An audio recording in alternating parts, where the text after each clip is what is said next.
I'm Angela Daniels with the Panasonic Foundation. You are tuning in to another episode of our Leadership and Equity series where we have conversations with trailblazers from across the nation. We recently had a conversation with Panasonic Automotive President Scott Kirschner, where we chatted about privilege and allyship. So check that out if you missed it. But today, we are talking with Vince Marigna of the nationally nonprofit leadership organization, Braven. So Vince, hi. Hi, Angela. It's so great to be here with you today. Thanks so much for having me. Thank you so much for being here. And we are so excited to get into this conversation. I want to know everything about how you've become, your journey to becoming the executive director of Braven Newark. So are you ready to have this conversation? I am ready. I'm looking forward to it. Awesome. So I want to know, who were the role models that you looked up to for guidance and inspiration, and how did they help kind of like pave the path for you? Sure. So I would say my biggest role model throughout my entire life is my grandmother. My grandmother, Viola. Viola was born to a sharecropper in the Jim Crow South. And over the years, she met my grandfather.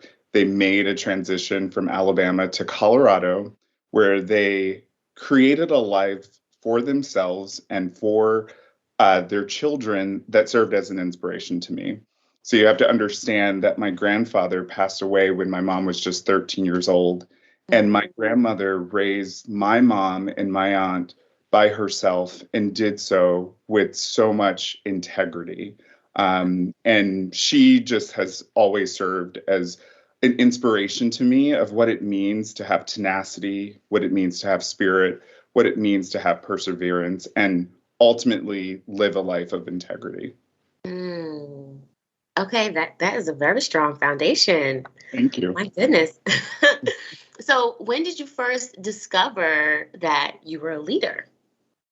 Well, I think I discovered I was a leader early on. I was the kid in the classroom who would rally and bring kids together to either work on a project or focus on something else.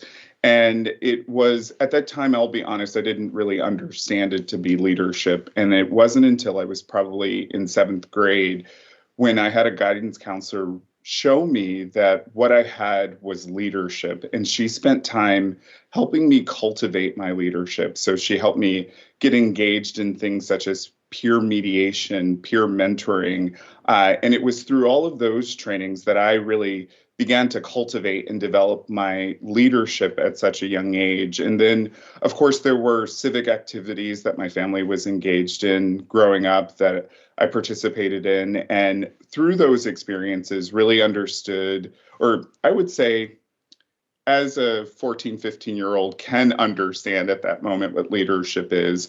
And then obviously over time, my definition of leadership expanded. But I think at an early age, it was really about understanding what influencing and motivating others to action is, and really doing so in the spirit of a cause, of something greater than myself. So whether it was things that we were doing for student council to improve the school, or whether it was raising money for, at the time, the famine in Somalia, just really thinking about how can we pull ourselves together, find common ground, and do better for the greater good.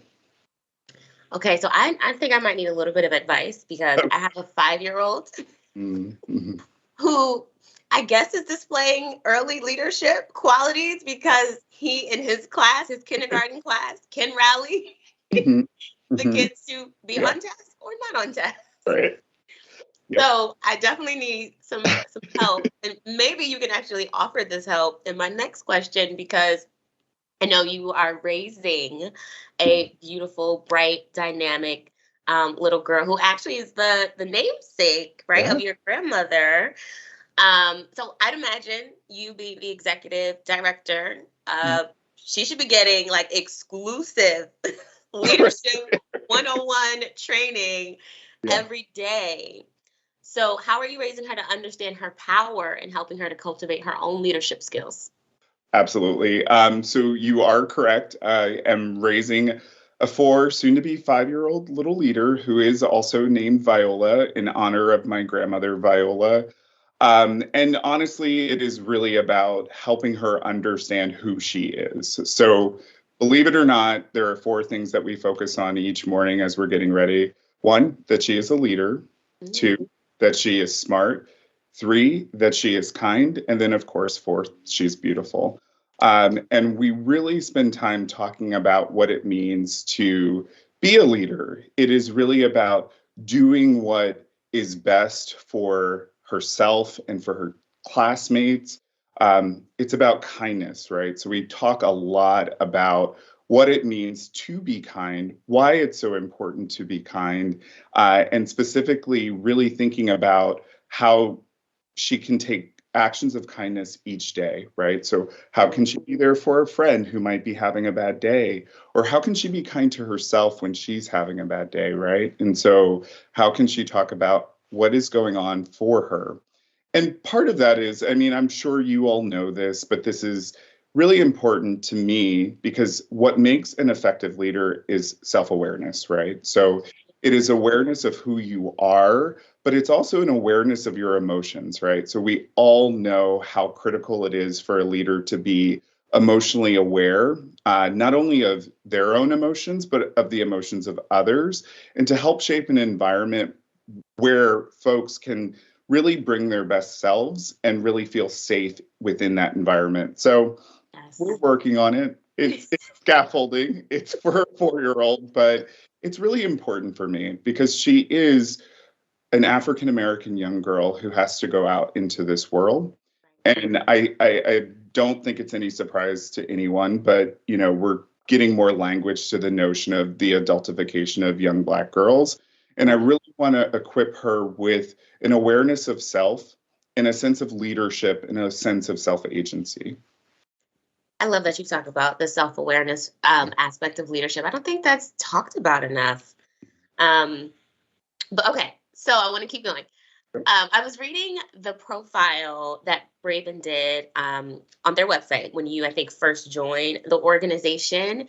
And it said that when you were in high school, you wanted to be a broadcast journalist. And I think you did the morning announcements on television. I also did the morning announcements in high school. Yes, like every day. Okay, so we're in that club. We have a lot in common here. We do. Oh my goodness. So tell me about that pivot. So from wanting to kind of go into like this reporting, but then now going into the field of education. Yeah. So, when I was thinking about the work of broadcast journalism and ultimately why I wanted to become a broadcast journalist was really about storytelling, right?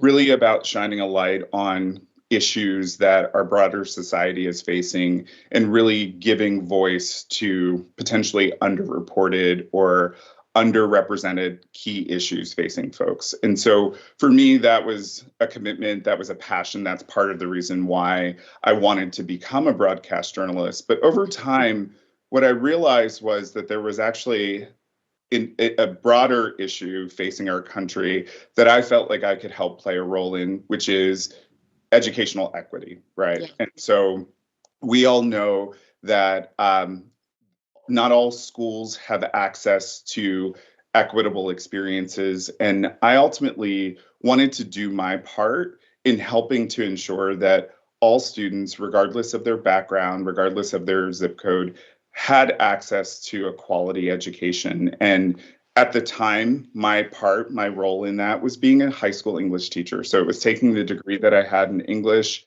the love of storytelling that exists within an English degree, and bring that to my students and really help them understand the importance of storytelling, but also the critical skills that are around storytelling, right? So thinking critically, examining, applying what it was that they were learning in a specific story to what they see in life, and really helping them to cultivate a sense of awareness around their own power, their own authenticity, and their own ability to affect change longer term.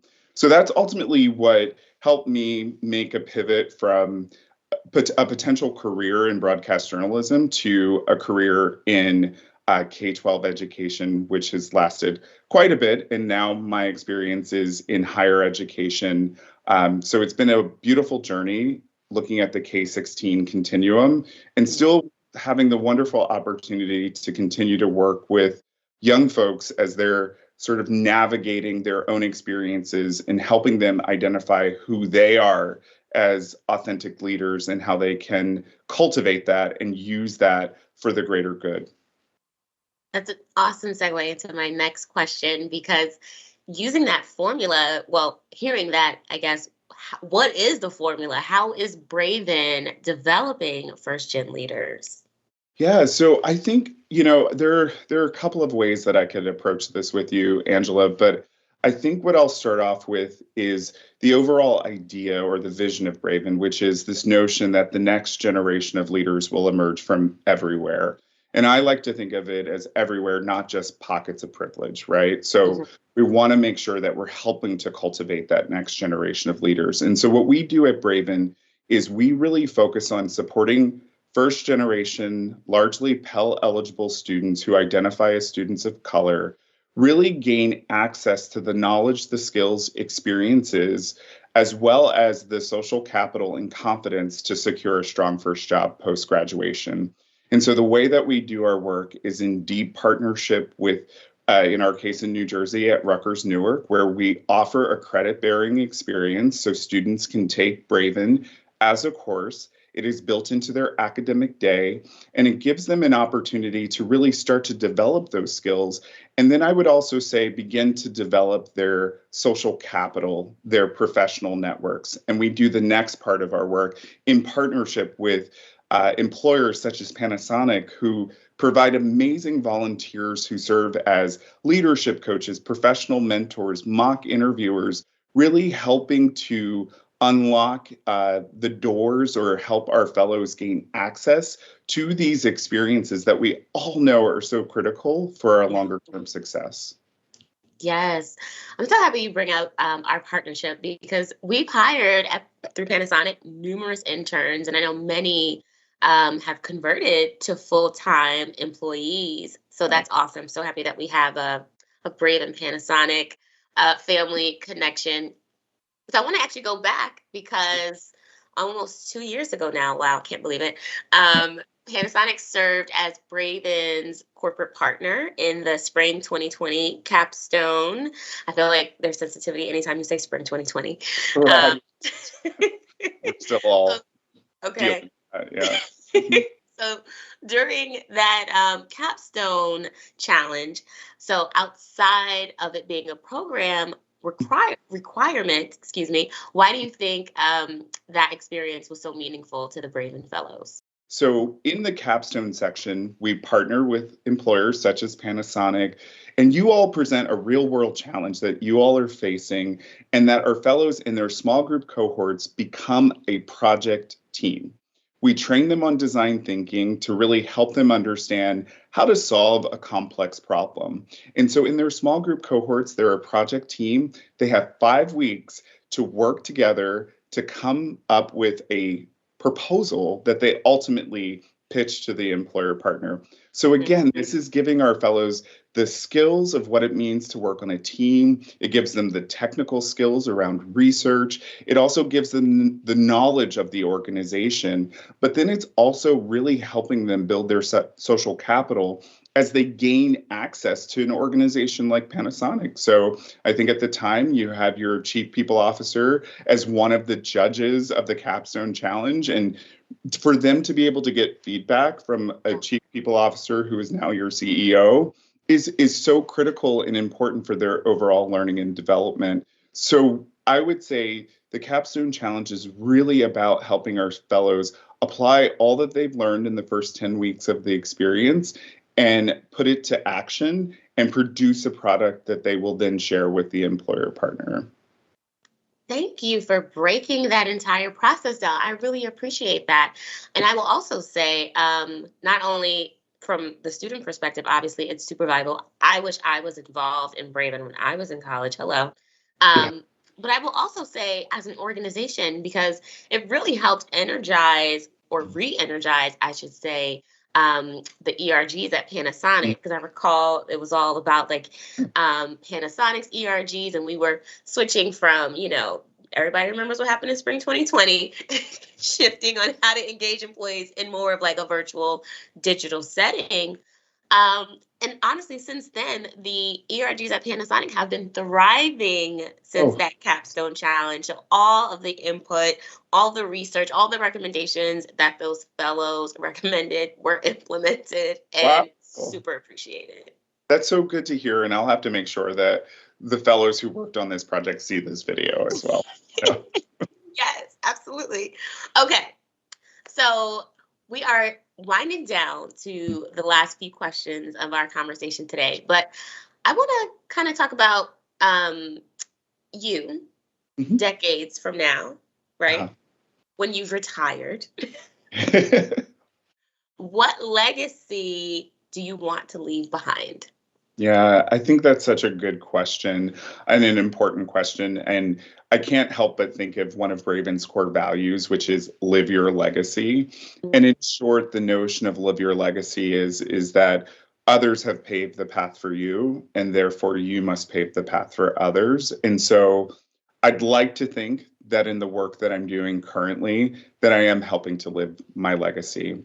And by the time that I get to retirement, it is my hope that the students who have gone through the Braven experience are our leaders, right? And so, as I've mentioned in previous conversations you and I have had, this work is so important to me for a number of reasons. One, I share the background of many of our fellows, but two, I'm thinking about my 4-year-old daughter, your 5-year-old son, and I'm thinking about these individuals, the fellows in the Braven experience, are going to be our children's leaders, right? And so if we are successful, our Braven fellows will be at high levels of leadership across organizations in our country, be it corporate, nonprofit sector, and really serving as examples and role models for my daughter and your son long term. So at retirement, I would love to pick up a paper, turn on the TV, and see a Braven fellow really owning the space and really helping to lead wherever they are to its next chapter. That's phenomenal. Thank you. So can we have play dates where my son I'm all for it. Okay. Maybe it's like a pre-Braven Accelerator program. We can do a little mini boot camp for them. Yes, absolutely. We need that. Yeah. So thank you so much for all of that. But we need to get a little bit more information about you, Vince. So we have a rapid fire question segment where I'm going to ask you random questions. You have no time to think. Okay. Just, whatever is the first thing that comes to mind, you say that. Perfect. All right? I am ready. I love this. I'm excited. Here we go. Early riser or night owl? Early riser. I was saying to my daughter the other day, she's like, Daddy, you get up so early. You get up before all of us. And so I just started to explain to her the early bird gets the worm. So I'm an early riser. Yeah. Yes. Okay. Bruce Springsteen or Bruno Mars? Well, again, bringing it back to my daughter, she is a Bruno fan, and we listen to Bruno Mars at least 4 times a week on the way to school.